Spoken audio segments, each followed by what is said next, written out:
Satisfy करने का कुछ ऐसा भी होता है कि तो ये दो सवाल कर लेते हैं। ये एक्सरसाइज की तालपुर में ही है, चूँकि ये आर्टिकल तालपुर की बुक मैंने आपसे कहा था कि पहले भी कहा था कि अगर किसी के पास हो तो फला पेज कॉपी करा लो।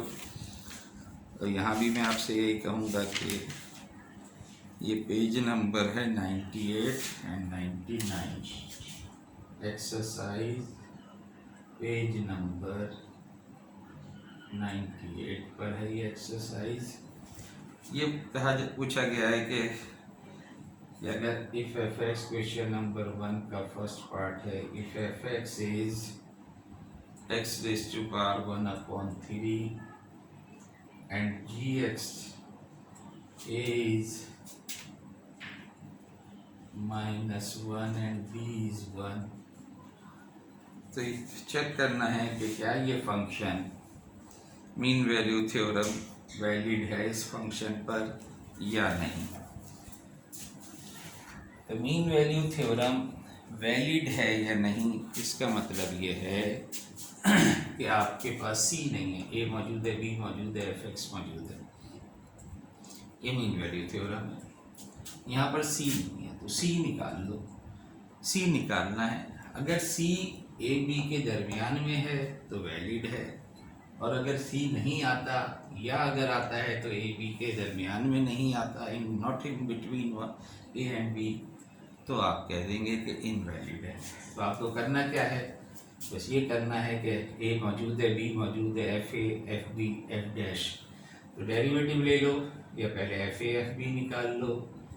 F a which is equal to F of -1, तो -1 का क्यूब रूट, तो ज़ाहिर है रियल तो सिर्फ -1 ही होता है, बाकी दो इमेजिनरी होते हैं। इसी तरह से एफ बी एफ ऑफ 1 का क्यूब रूट, वो 1 ही होता है रियल, बाकी दो इमेजिनरी होते हैं, कॉम्प्लेक्स होते हैं। तो एफ ए एफ बी आपने निकाल लिया, एफ डैश डेरिवेटिव ले लो, एफ डैश एक्स निकाल लो, एफ डैश एक्स निकालेंगे तो 1/3 एक्स रेज टू पावर -2/3 आ जाएगा, या ये कह लो कि 1/3 एक्स रेज टू पावर 2/3। तो एफ डैश सी क्या होगा, f dash c will be equal to 1/3 c raise to power 2/3। तो ये सारी वैल्यू मीन वैल्यू थ्योरम में पुट कर दें। वी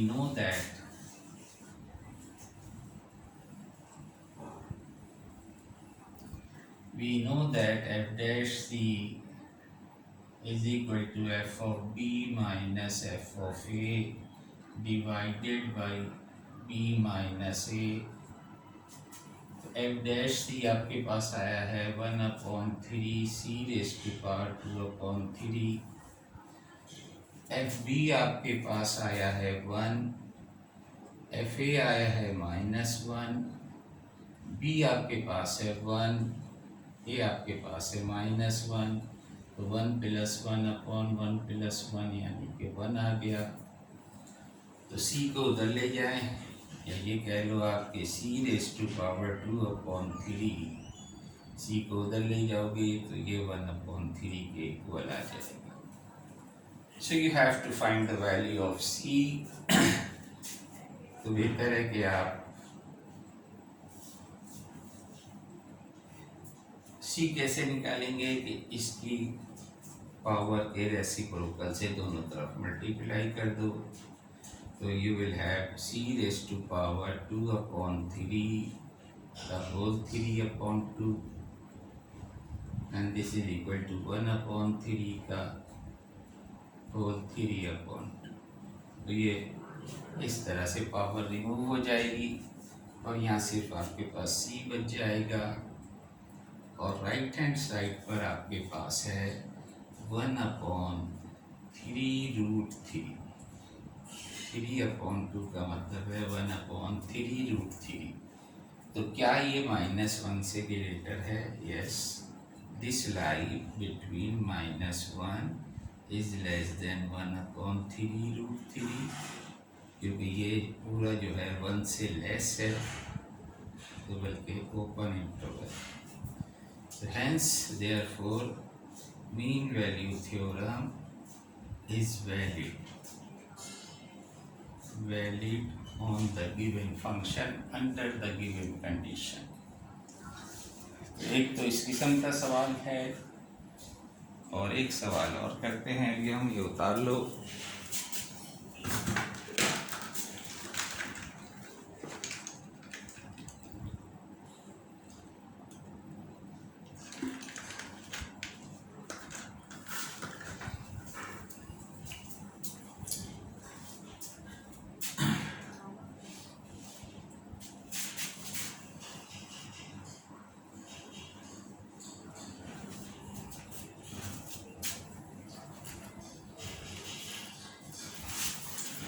अच्छा हाँ, एक चीज़ पहले, उस सवाल करने से पहले एक चीज़ कर ले हम।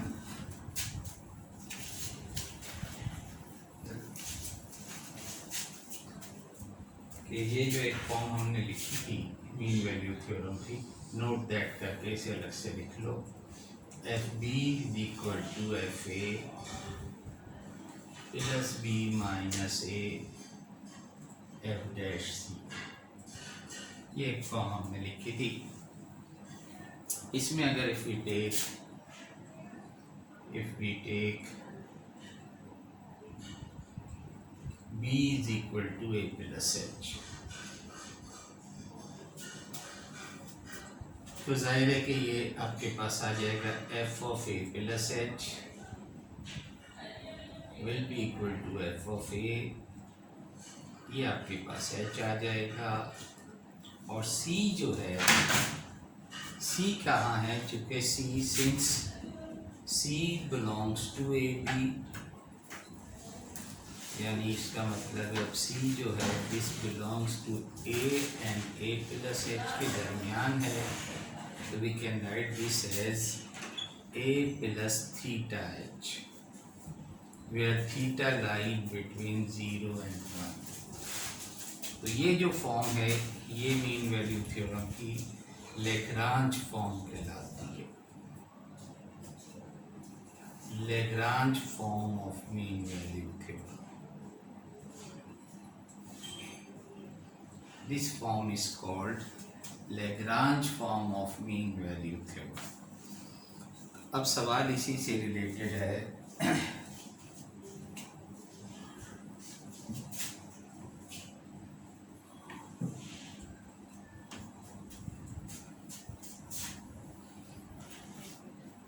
यानी प्रूफ तो आप उसी तरह करेंगे। इस सवाल को ये कह रहे हैं कि the proof of mean value theorem, अगर हम क्वेश्चन नंबर ये 7 है उसी एक्सरसाइज का, in the proof of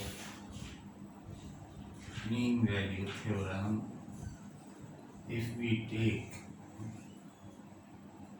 gx is equal to fx plus a e raise to power minus x, अगर हम ये ले लें तो हमें प्रूफ करना है कि फिर जो मीन वैल्यू थ्योरम की फॉर्म आएगी वो ये होगी F of A plus E theta H F dash A plus theta H 1 minus E raise to power minus H, where theta is in between 0 and 1।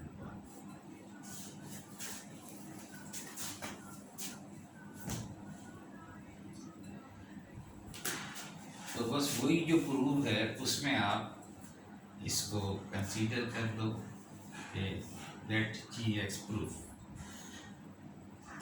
Late g x is equal to f x plus a x a e की power minus x, नीचे वही sentence where a is an arbitrary constant whose value is to be determined such that g of a is equal to g of b। तो तो वही proof में जो जो भी सेंटेंस लिखे गए हैं, मैं वो सेंटेंस ही बोल रहा हूँ, लिख नहीं रहा, तो सेंटेंस वहीं से एज इट इज़ कॉपी कर लेना। Where capital a is an arbitrary constant whose value is to be determine such that g of a is equal to g of b. और अब जी ए निकाल लो, g b निकाल लो। G of a is equal to F of A plus a e raise to power minus a, यह आ गया। And g of b is equal to F of b plus a e raise to power minus b. जब इसमें value put कर दोगे तो this implies f of A plus a e की power minus a is equal to F of b plus a e raise to power minus b. And again f a को उधर ले जाओ, उसको इधर ले आओ, minus A e minus b is equal to F of B minus F of a. और यहाँ से कॉमन निकाल के from here we can write A is equal to F of B minus F of A divided by E raise to power minus A minus E raise to power minus B. तो ये ए की एक value आ गई, इसे आप equation 2 कह लो। और फिर उसी तरह से जैसे थ्योरम के प्रूफ में हमने किया है,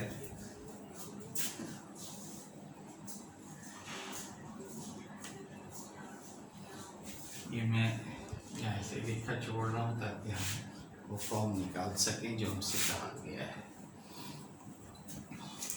तो दूसरा जैसे हमने कहा था कि एज जी एक्स सेटिस्फाई और as G x is a combination of two continuous and differentiable function, hence it is G X जो हमने वहाँ लिखा था वही sentence, G x is continuous on A B, G x is differentiable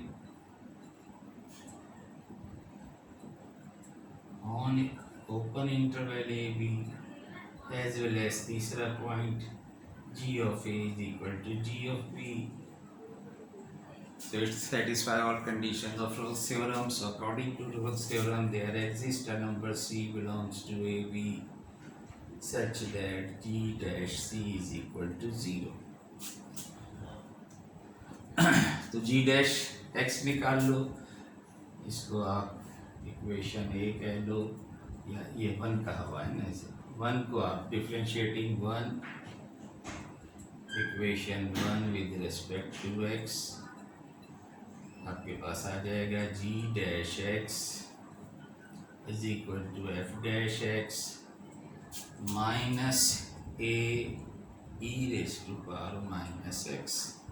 तो g dash c क्या आएगा, g dash c is equal to f dash c minus A e raise to power minus c, and g dash c is equal to 0।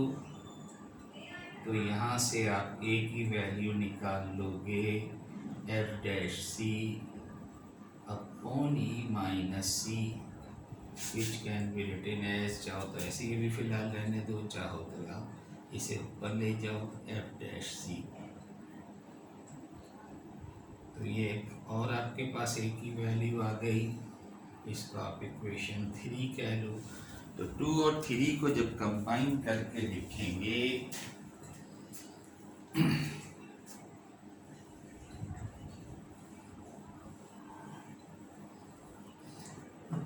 Combining equation number 2 and 3, तो वहाँ आपके पास है f dash c e raise to power c F dash c is equal to a के बराबर, और a इसके बराबर है f b minus f a divided by e minus A minus E minus b. यहाँ से अब आपको वो फॉर्म बनानी है, तो फॉर्म बनाने के लिए ये वाली फॉर्म, तो बेहतर है कि इसको मल्टीप्लाई कर दो इसके साथ। पहले ये इधर ले आओ, तो e raise to power minus A minus E raise to power minus b, and e raise to power c पहले से मौजूद है और यहाँ आ जाएगा f b minus f a.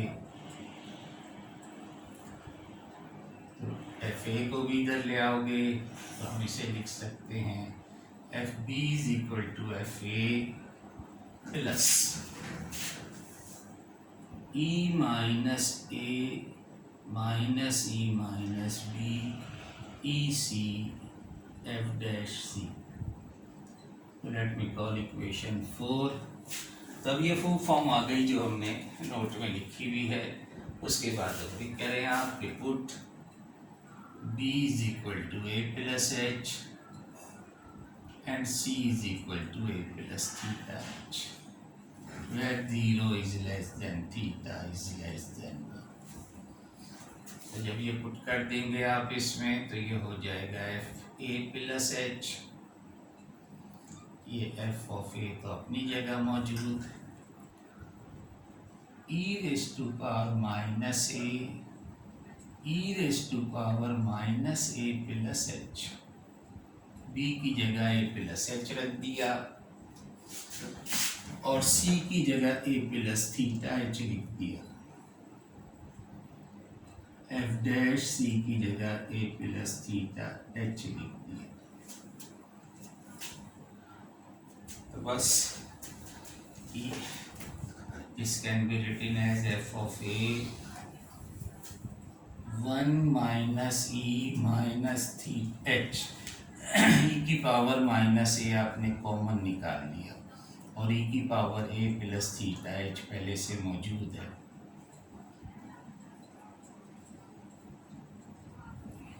तो जब इनको इकट्ठा करोगे तो a कैंसिल हो जाएगा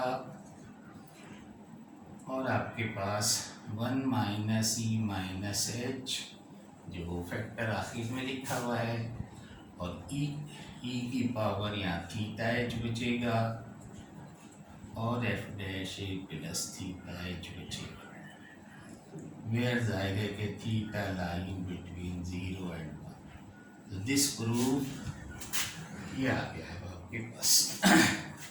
तो हैंस प्रूव्ड। तो इंशाल्लाह फिर ये थ्योरम ख़त्म हो गई हैं, उसके सवाल भी कुछ कर लिए हैं। नेक्स्ट टाइम इंशाल्लाह फिर इंटीग्रेशन जल्द से जल्द करेंगे और फिर कंप्लीशन की तरफ जाएंगे अब अपने कोर्स की। तो इसके साथ ही अल्लाह हाफिज़। इंशाल्लाह फिर नेक्स्ट टाइम मुलाकात होगी।